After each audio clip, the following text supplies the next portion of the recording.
Bienvenue dans mon podcast L'Art de briller, l'espace où ta vie rêvée devient enfin possible. Ici, c'est ton coin de douceur, inspiration et action.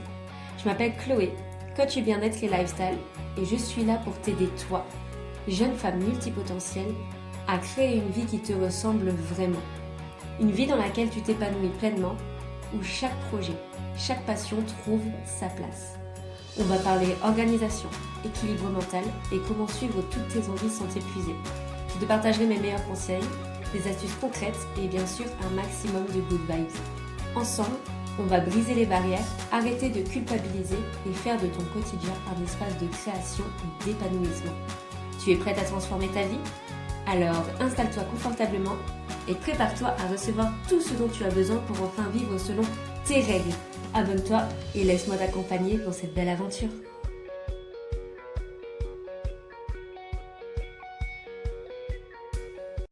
Hello à toutes et à tous et bienvenue dans ce nouvel épisode de podcast.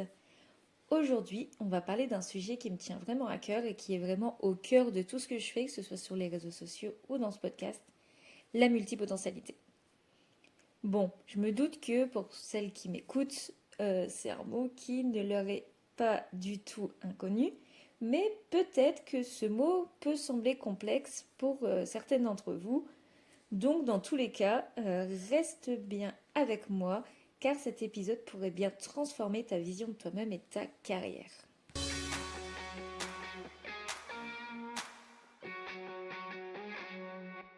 Je sais que beaucoup d'entre vous ont 1000 idées à la seconde, plein de passions, d'intérêts, et vous avez du mal à choisir. Ou plutôt à vous contenter d'un seul. Un seul projet, une seule passion, un seul intérêt. Eh bien, bonne nouvelle, tu n'es pas seul. Et encore mieux, tu peux transformer cette richesse intérieure en force. Alors, je vais vous parler de multipotentialité et ce serait peut-être bien de parler de ce que c'est la multipotentialité. Être multipotentiel, ça veut dire quoi exactement ? Pour faire simple, c'est avoir plusieurs passions, compétences ou centres d'intérêt et ne pas vouloir se limiter à un seul domaine. Contrairement à l'idée qu'il faut trouver sa voie et s'y tenir, les multipotentiels s'épanouissent en explorant plusieurs voies. Ce qui est génial, c'est qu'au lieu de voir ça comme un défaut, comme on te le fait parfois croire avec des phrases du style « t'es trop dispersé, faut que tu apprennes à t'ennuyer », faudrait peut-être que tu trouves ta voie quand même, hein. Là, t'as tel âge et t'as pas encore trouvé ton métier, faudrait te grouiller. En fait, tu peux apprendre à en faire un atout. La multipotentialité t'offre la capacité d'être polyvalente, d'être créative et d'apporter des perspectives uniques dans chaque domaine que tu touches. Alors, je t'invite à ce qu'on arrête de croire à tout ce qu'on nous raconte, qu'on arrête de croire à toutes ces injonctions et qu'on dise stop. Alors, c'est quoi les avantages du coup d'être multipotentiel ? Parce que si effectivement, comme on le dit, c'est quelque chose qui est souvent critiqué, où est-ce qu'on en tire l'avantage ? Alors, il y en a beaucoup, mais je vais t'en citer quelques-uns seulement parce que la multipotentialité, il faut savoir que c'est un spectre. C'est qu'on n'est pas tous multipotentiels de la même manière. Et c'est ça qui fait justement la richesse de la multipotentialité. Donc déjà, parmi les avantages, tu as la capacité d'adaptation. Parce que tu touches à plusieurs domaines, tu développes une capacité incroyable à t'adapter. Quand un problème survient, tu peux puiser dans différentes expériences pour le résoudre. En plus, comme justement avec ces domaines auxquels tu touches, tu apprends plein de choses, et ça te permet aussi de pouvoir récupérer tout ce que tu apprends dans un domaine et le remettre ailleurs. Autre avantage, ta créativité illimitée. La diversité de tes centres d'intérêt te permet de voir des liens là où les autres ne voient pas de liens et même là où les autres voient des compartiments. Tu es capable de créer des ponts entre différents secteurs et d'inventer des solutions innovantes, ce qui raccroche justement à ce que je te disais juste avant. De grâce à tes nombreuses compétences et tes nombreuses connaissances, tu arrives à pouvoir modeler un petit peu tout ce que tu veux à ta sauce. Autre avantage également, l'apprentissage rapide. Quand tu passes d'un sujet à un autre, tu deviens une experte dans l'art d'apprendre. Et ça, c'est une compétence précieuse, peu importe le domaine dans lequel tu te lances. On est dans une société qui vise la spécialisation. On te demande de plus en plus de te spécialiser dans un seul domaine, que ce soit un domaine de vie, que ce soit un domaine de métier, peu importe.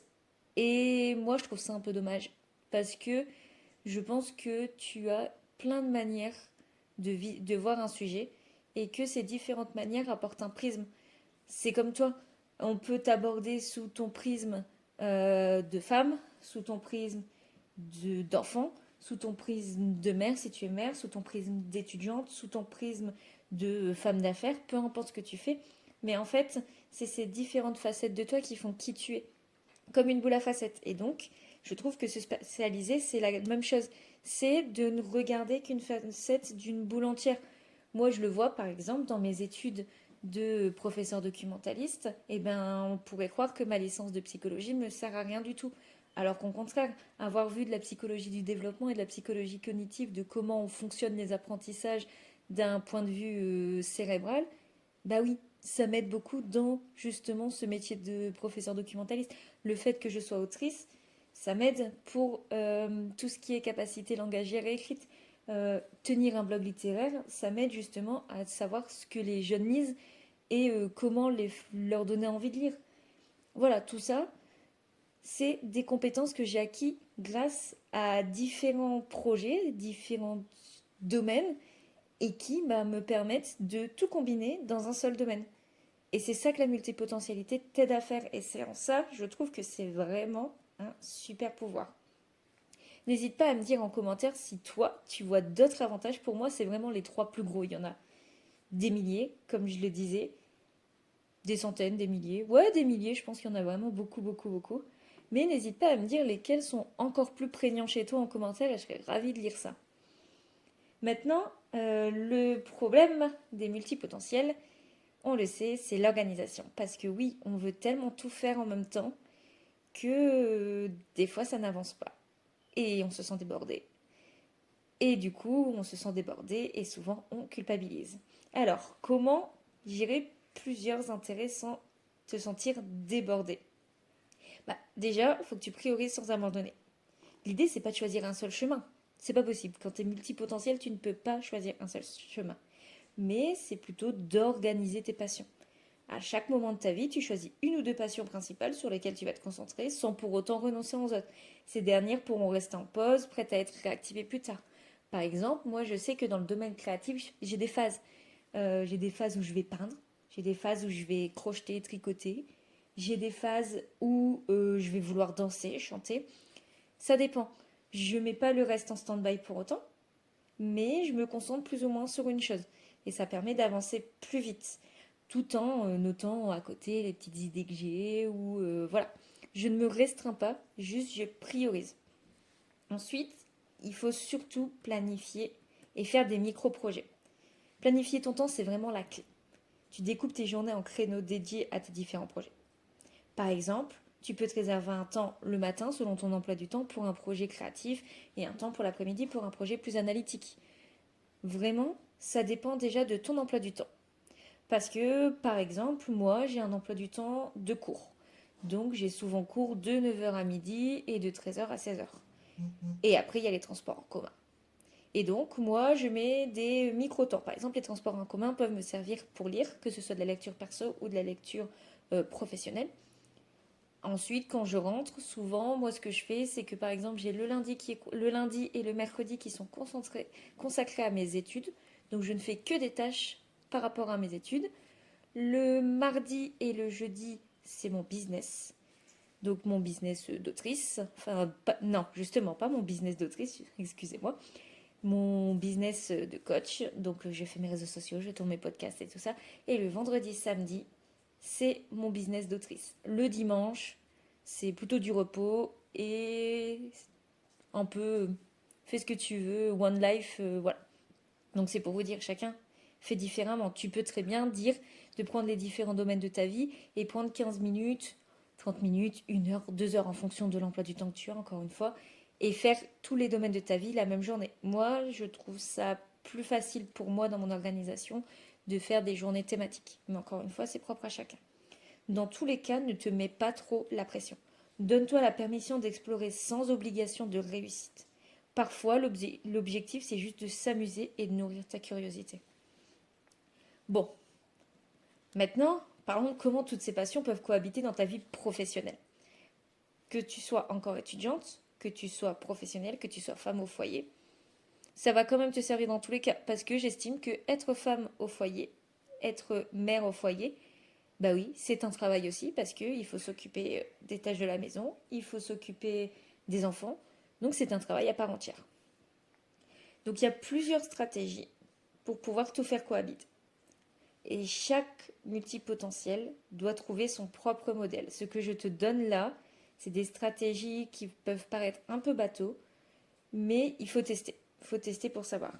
Alors, déjà, tu as la carrière en portefeuille. Tu peux avoir plusieurs activités professionnelles, un peu comme un portfolio. Par exemple, tu peux être freelance dans plusieurs domaines. Le matin, tu es graphiste et l'après-midi, tu es coach de vie, par exemple. Voilà, ça peut se faire. Donc moi, par exemple, c'est exactement ça, c'est par journée. C'est que j'ai 2 jours par semaine où je suis étudiante, j'ai 2 jours par semaine où je suis coach, et j'ai 2 jours par semaine où je suis autrice. Voilà, c'est découpé comme ça pour moi.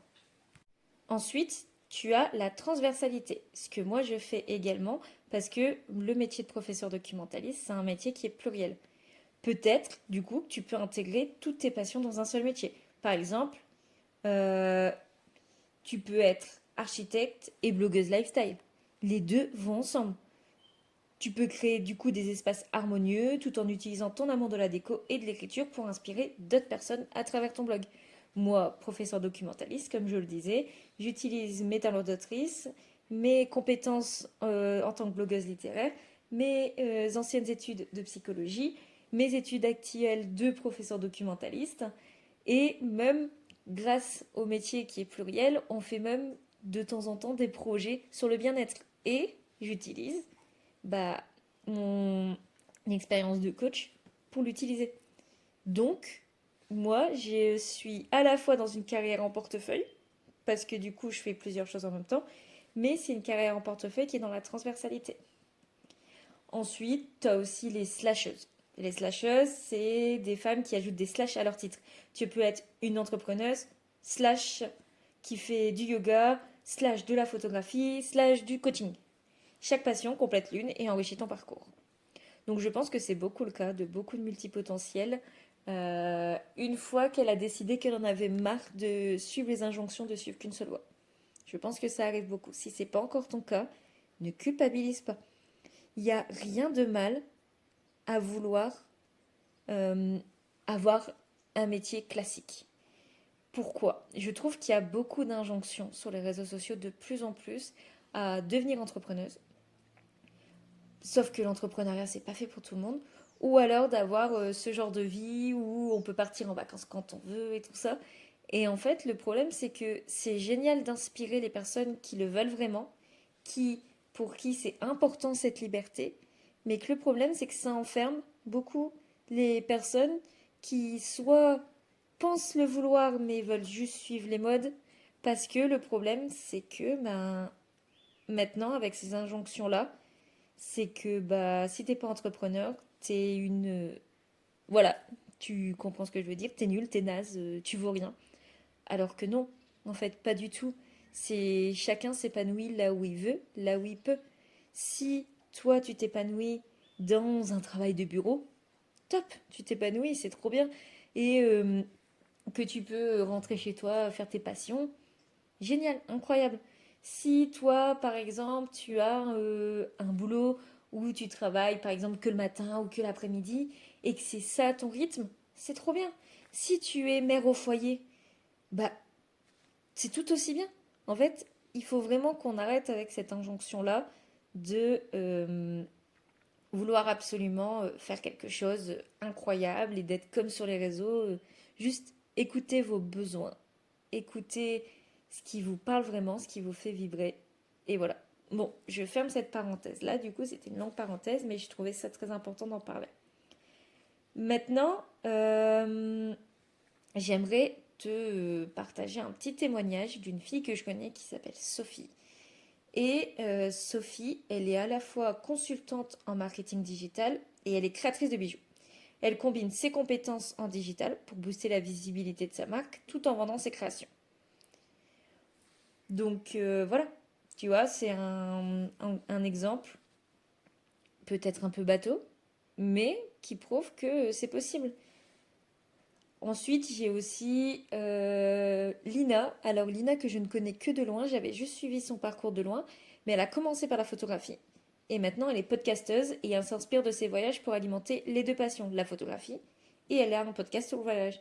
Du coup, elle dit que le plus grand secret, donc elle dit ça dans un de ses podcasts, c'est d'apprendre à gérer son emploi du temps et de se donner des moments de pause pour éviter le burn-out. Chose super importante que j'ai déjà dit dans un épisode précédent et que je continuerai à redire. Et maintenant, juste pour terminer sur un dernier petit point, je veux juste insister sur un point crucial pour toi qui jongle avec plusieurs passions, le repos, l'organisation. C'est super important de structurer tes journées pour que tu ne te sentes pas épuisé ou dispersé. Et pour ça, tu as des outils d'organisation. Tu peux par exemple essayer le bullet journal ou des applis comme Notion pour planifier tes projets.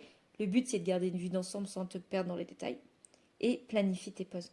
Bloque des créneaux de pause pour te ressourcer, méditer, dessiner ou juste rien faire, ce que tu veux. Les moments de repos, ils sont essentiels pour préserver ton énergie et ta créativité. Et vraiment, il faut que tu bloques ces créneaux qui doivent être non négociables, hormis cas d'urgence, force majeure de quelqu'un en train de mourir ou quoi que ce soit. Mais voilà, ça doit être non négociable. Vraiment, je le répète, écoute-le bien. Tes moments de pause doivent être bloqués et être non négociables.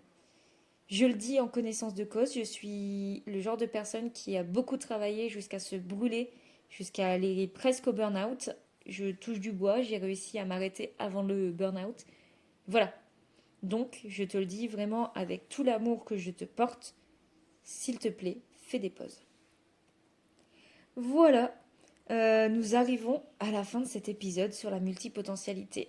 Alors, bien évidemment, c'est un épisode qui survole un peu tous les domaines de la multipotentialité. Il est non exhaustif, c'est normal, c'est fait exprès. Le but, c'était vraiment juste d'introduire ça pour celles qui ne connaissent pas et pour survoler un peu les différents sujets que je pourrais approfondir dans des épisodes de podcast.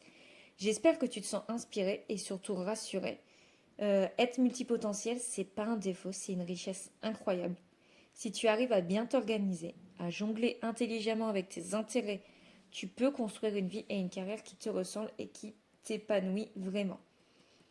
Rappelle-toi, ce qui compte, ce n'est pas de choisir une seule voie, mais c'est de créer la tienne, qui est unique, qui est riche et qui est multiple.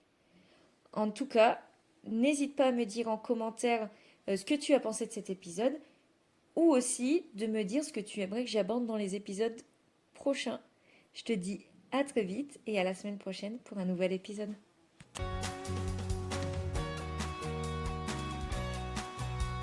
Si jamais tu as aimé ce podcast, je t'invite à me mettre un petit commentaire pour me dire ce que tu en as pensé et laisser une note sur ta plateforme d'écoute préférée parce que ça m'aiderait vraiment beaucoup pour la suite. Je te dis à bientôt pour un nouvel épisode.